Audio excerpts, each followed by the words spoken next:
이런 시조 아시죠? 까마귀 우는 곳에 백로야 가지 마라. 성난 까마귀 흰 빛을 씻애마니 맑은 물에 고이 씻은 몸 더럽힐까 하노라. 고려말 충신 정몽주의 어머니가 지은 것으로 알려진 시입니다. 아들이 간신무리와 어울리다가 자기 자신을 더럽힐까 염려하는 어머니의 마음을 읊은 시조입니다. 근데 이 시조가요, 고려 말에 지었던 시조이기는 하지만 지금까지도 이렇게 우리 민족의 한 축을 나타내는, 표현하는 그러한 시조입니다. 까마귀와 백로는 같이 하면 안 된다라고 하는 거지요. 어울리지 말라는 거예요. 그러다가 너도 더러워질까 싶다. 그래서 택한 방식이 뭐였냐면 시골로 낙향하는 거예요. 에이 그래 세상 잊고 살지 뭐. 그리고서는 시골로 내려가 낙향하는 겁니다. 백로처럼 내가 얼마나 고고한지 알지? 나는 내 고고함 그대로 간직하면서 살아갈 거야 라고 하는 거지요. 작년 6월 달에 교회들이, 선교단체들이, 기업들이 모여서 선교대회가 열렸습니다. 그 중에 그 정창수 선교사님이라고 하는 분이 처음 예배를 드리면서 이제 설교를 했는데 이런저런 이야기들을 하는데요. 이런 얘기들을 합니다. 사회적으로도, 국가적으로도, 세계적으로도 문제가 많은 시대입니다. 문제가 많은 시대인데 더 문제는 뭐냐면 선교비가 너무 부족하고, 그리고 선교를 하려고 하는데 무작정 선교와도 전략이라고 하는 게 필요한데 아무런 전략도 없이 무작정 선교하는 일들이 참 문제다. 근데 이 시대를 돌아볼 때 가장 큰 문제는 뭐냐? 선교를 돌아보면서 가장 큰 문제가 뭐냐? 성령님의 부재다. 어디를 봐도 선교사가 열심히 일은 하고 있는데 아무리 봐도 성령님의 부재, 성령님께서 계시다고 하는 사실을 모르겠다. 당신은 선교를 하면서 얼마나 성령님의 존재를 느끼면서 선교하고 있느냐라고 하는 질문을 던졌습니다. 성령님께서 계시지 않는다라고 하는 증거를 세 가지를 얘기를 했는데, 첫 번째는 사람이 내적 아름다움보다는 외적 아름다움으로 자꾸 흘러가는 거예요. 그리고 두 번째는 난 누구다, 난 선교사다, 난 하나님의 자녀다라고 하는 정체성보다는 나는 음악을 잘해, 난 미술을 잘해, 난 체육을 잘해, 그런 기능적으로 사람들이 자꾸 선교에 치우친다. 내가 자기가 좋아하는 것만 한다, 그런 얘기죠. 또 하나는 통전성보다 파편적인 것으로 흐른다.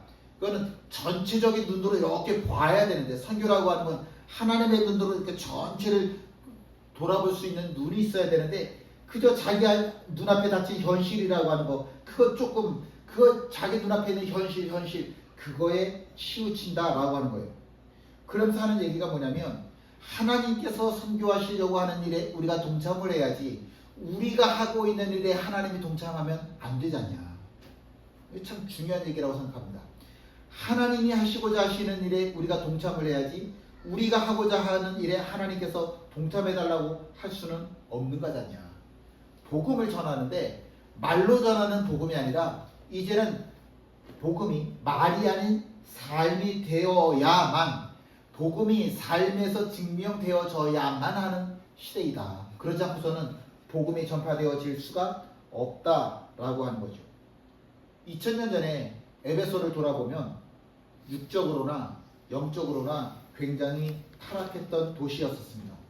그 당시 로마가 세계에서 가장 큰 나라였잖아요. 그렇게 큰 나라에서 네 번째 안에 드는 도시가 에베소라고 하는 도시인데,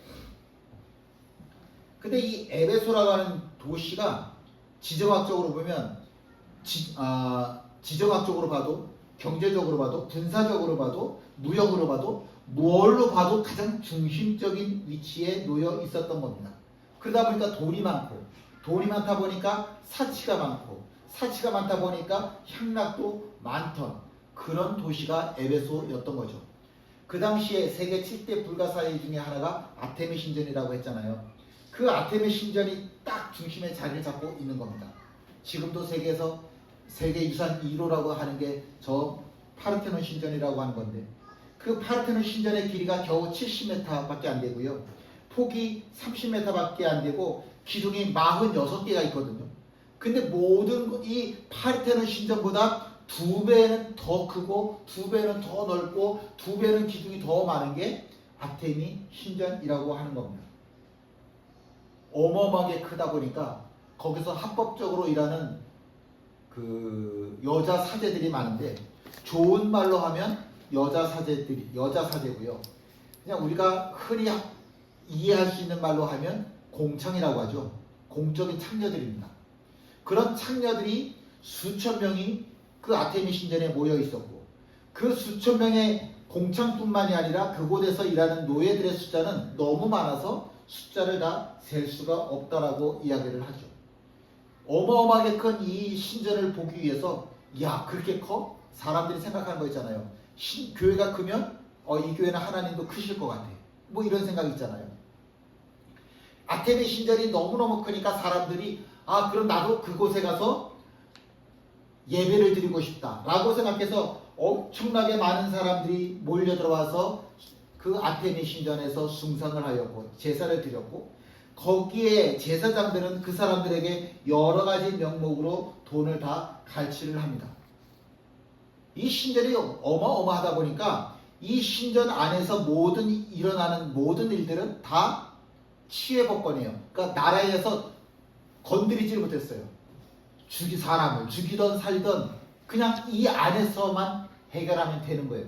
나라에서 건드리지 못했어요.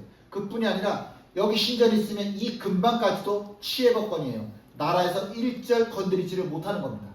그러니까 살인, 강도 이런 짓을 했던, 나라에서 도망가던 사람들이 아테미 신전이라고 하는 것으로 도망을 가는 거예요. 그래서 아테미 신전에는 범법자들도 굉장히 많이 있었습니다. 온갖 범죄, 온갖 무당들, 미신들, 이런 것들이 가득한 곳, 그곳이 아테미 신전이고 그곳이 에베소라고 하는 곳이었었습니다. 처음 했던 이야기입니다. 만약에 백로가 까마귀 근처로 가면 안 되는 건가요? 백로가 까마귀들하고 어우러지면 안 되는 걸까요? 바울의 생각은 이렇습니다. 아니야. 백로도 까마귀들 속에 어우러져 있어야 돼. 그게 바울의 생각이에요. 나 혼자 고고하고 싶으면 어떻게 하면 되냐면 시골로 내려가면 돼요. 그래서 세상 다 잊고 문 다 걸어 잠그고 그냥 나 혼자 먹고 자고 쓰고 놀고 나 혼자 즐기고 살면 되는 거예요. 근데 바울 생각은 그게 아니에요. 나 혼자 거룩한 척 고고한 척 살아가는 건 예수쟁이의 삶이 절대로 아닌 거예요. 물론 에베소 사람들과 자신 사이에는 선이 그어져 있습니다. 그래서 저 사람들이 잠을 잘 때 자신은 그 쪼개진 시간, 그 쪼개놓은 그 시간 안에 말씀을 보고 말씀을 전하고 찬송하고 기도하고, 그것이 좋아서 다른 사람들이 함께 모여서 같이 말씀 나누고 기도하고 찬송하고 이렇게 되는 거죠. 처음에는 자기 혼자 두란노 서원이라고 하는 곳에 가서 예배를 드렸겠죠. 나 혼자.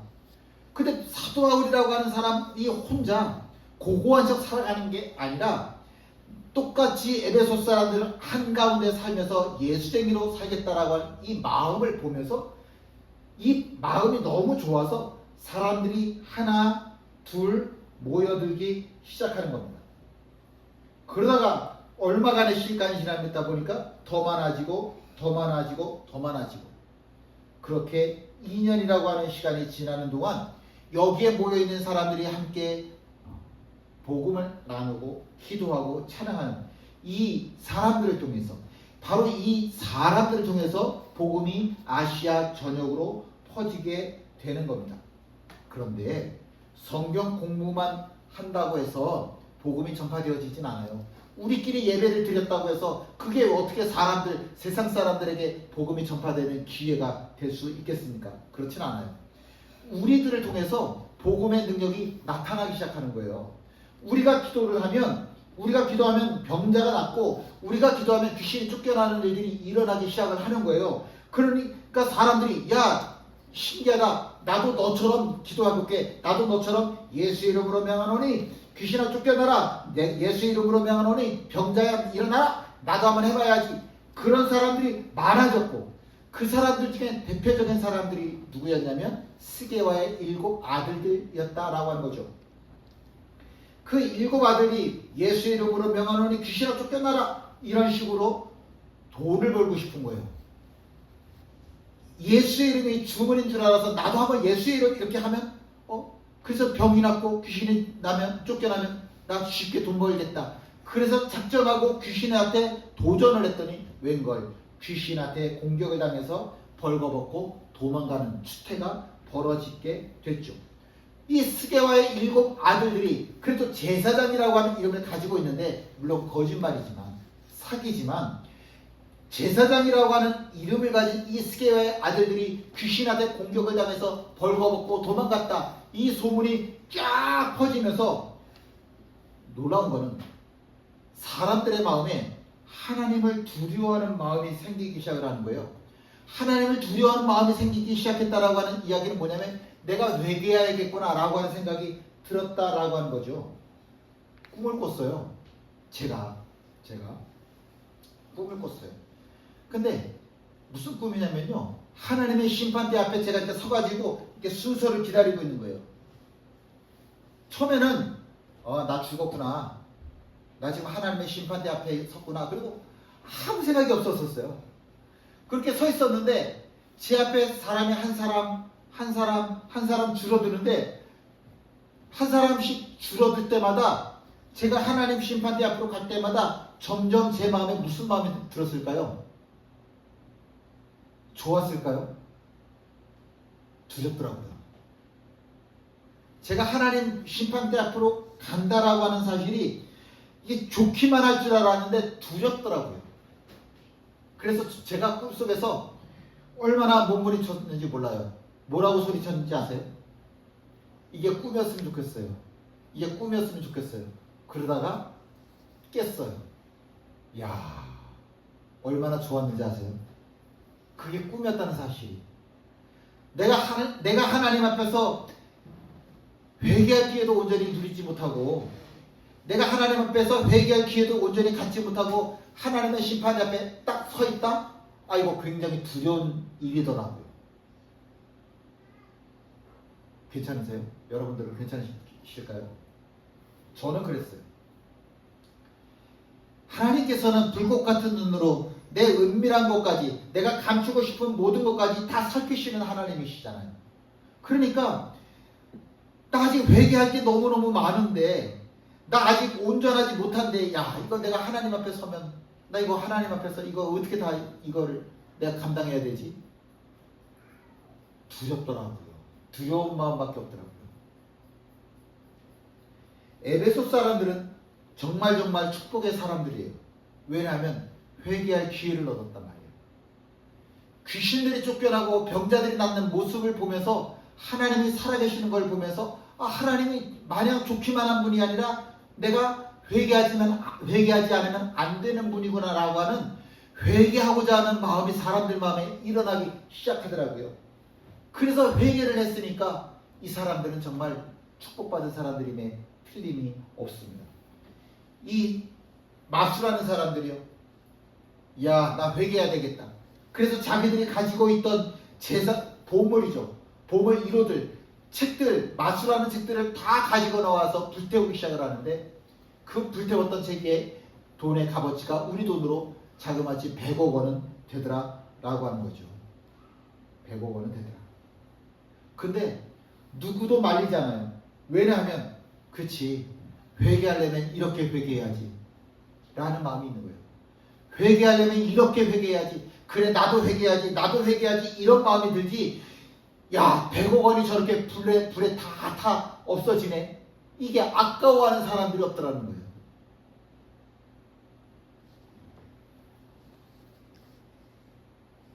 사도 바울이라고 하는 이 한 사람이 해낼 수 있는 일이 얼마나 될까?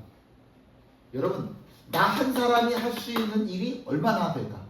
집사님이, 권사님이 내가 혼자 나 혼자 해낼 수 있는 일이라고 하는 것이 얼마나 될까? 얼마나 될까요? 나 혼자 백로처럼 깨끗하게 살겠다고, 고고하게 살겠다고 시골에 저기 산속에 들어가서 수도원에 절간에 들어가서 살 수도 있어요. 그런데 그건 예수쟁이의 삶이 아니라고요. 예수쟁이의 삶은 변화산의 꼭대기에 있는 것이 아니라 변화산 아래에 병든 사람들, 귀신 들린 사람들, 문제 많이 가지고 있는 사람들, 죄 많은 사람들 이 안에 어우러져 사는 게 그게 예수쟁이의 삶이라고요. 그게 하나님이 원하시는 삶이라고요.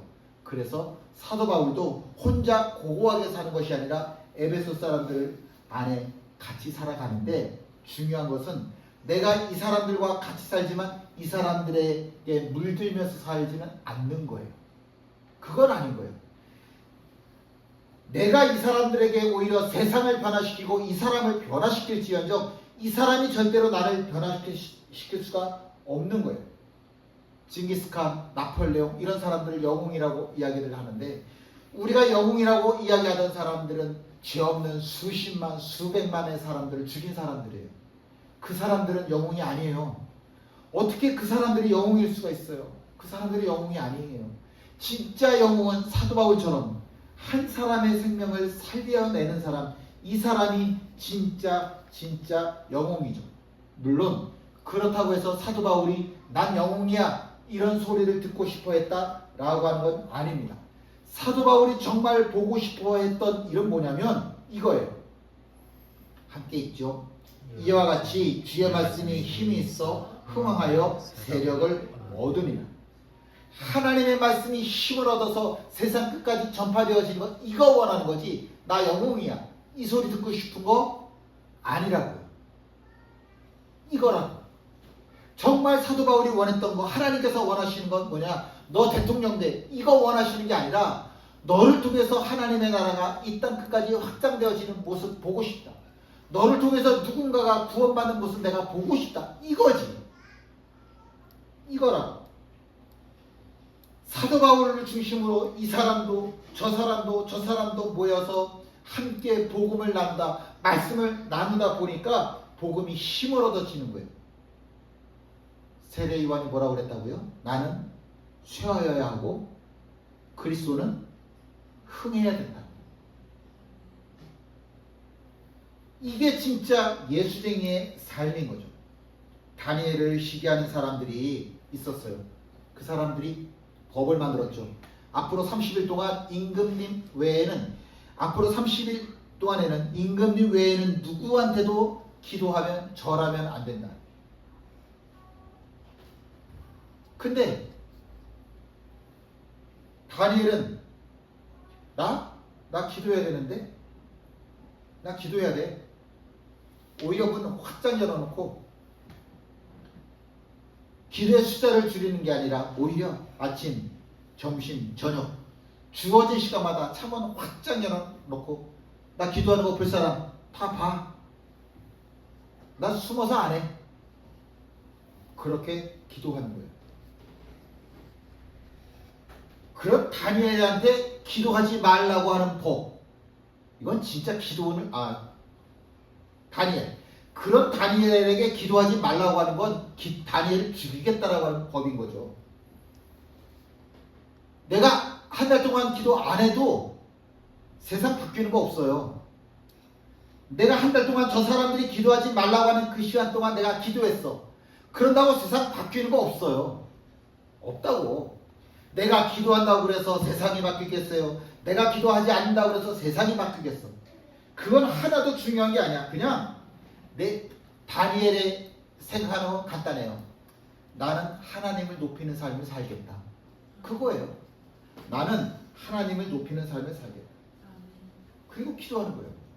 무슨 일이 일어났다고요? 아무 일도 안 일어났다니까? 그 사람이 기도했다고 해서 갑자기 뭐 해가 서쪽에서 뜨고 그 사람이 기도했다고 해서 나라가 뒤집어지고 그러고 아무것도 없다고요. 아무 일도 일어나지 않았다고. 그럼에도 불구하고 내가 포기할 수 없는 그것이 있었는데 그게 뭐예요? 기도라고. 나는 기도해서 하나님 영광을 드높일 거야. 권사님이 매일 시간 정해놓고 기도해. 그런다고 세상 뒤바뀌지 않아요. 중요한 건 뭐예요? 나를 통해서 하나님께서 영광 받고 계신 거예요. 하나님이 원하시는 게 그거라니까? 하나님이 원하시는 게 그거라고. 하나님이 원하시는 게. 꿈쟁이 요셉이 형들의 시기로 인해서 감옥에 갇혔어요. 억울해. 분노할 수도 있어. 근데 분노하기보다는 내가 죄수의 신분이지만, 내가 노예의 신분이지만 그래도 거룩하게 살겠다고 내가 마음을 정했어. 꿈쟁이 요셉이 분노를 가지고 산다고 해서 세상 뒤바뀌는 거 없고, 꿈쟁이 요셉이 거룩하게 산다고 해서 세상 뒤바뀌는 거 없다니까요. 단지 내가 거룩하게 삶으로 인해서 하나님이 영광 받으시면 난 그걸로 족합니다. 그렇게 살아가는 거예요. 하나님이 그렇게 자기 자리에서 최선을 다해서 기도하고 있는, 하나님께서 자기 자리에서 최선을 다해서 예수쟁이로 살아가고 있는 그 사람들의 모습을 보시는 거예요. 성경에 다니엘이 총리가 됐다라고 하는 이게 중요하지 않아요. 성경에 꿈쟁이 요셉이 총리가 되었다, 이게 하나도 안 중요하다고. 성경에서 중요한 것은 저 사람이 어떠한 상황에 있든지 간에 저 사람은 기도하더라. 저 사람이 어떠한 상황에 있든지 저 사람은 예배하더라. 성경에서 중요하게 생각하는 건 이거예요. 저 사람은 어떤 중에도 예배하더라. 저 사람은 어떤 중에도 그리스도를 높이더라. 그랬더니 무슨 일이 일어나더라? 이와 같이 주의 말씀이 힘이 있어 흥황하여 세력을 얻으니라. 이게 중요한 거예요. 성경에서는. 내가 총리가 됐다는 게 중요한 게 아니라, 그래서 주의 말씀이 힘이 있어졌고 흥황하여졌고 그래서 세력을 얻었다. 이게 중요한 거예요. 여기서 힘이라고 하는 말은 군사적인 힘을 이야기를 합니다. 천하무적의 힘, 그 힘을 이야기를 하는 거예요. 여기서 흥왕이라고 하는 말은 점점점 증가하더라라고 하는 겁니다. 징기스칸이 저 유럽까지 땅을 정복했어요. 점점 줄어들어서 지금은 별 볼 일 없어요. 나폴레옹이 저기 러시아까지 진격을 했어요. 그 힘이 점점 줄어들어서 별 볼 일 없더라고요. 세상에 어떤 힘이든지 다 점점 줄어들어요. 그런데 하나님의 힘은 줄어들지 않습니다.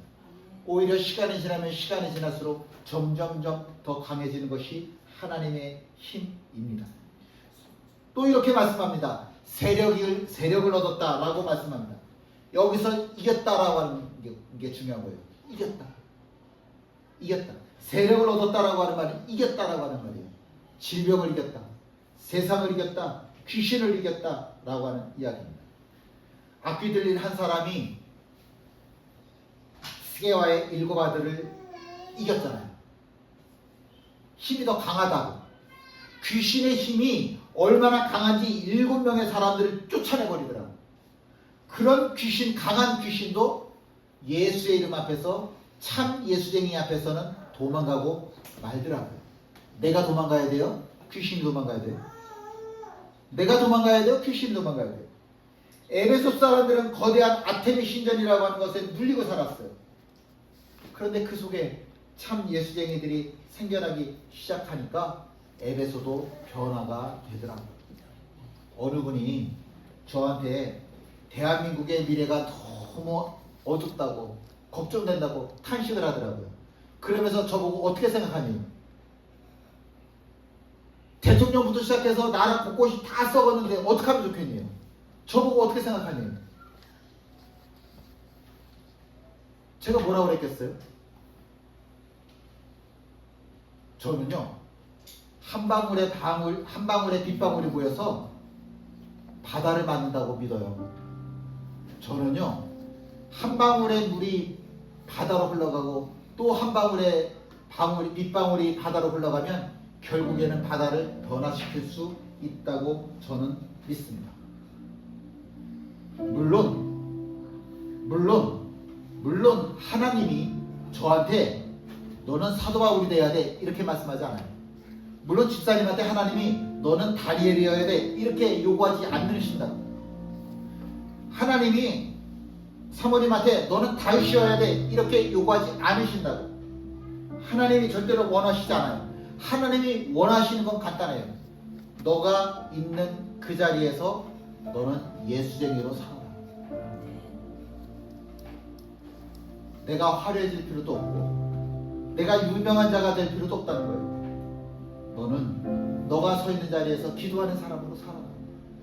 너는 너가 있는 자리에서 찬송하는 사람으로 살아라.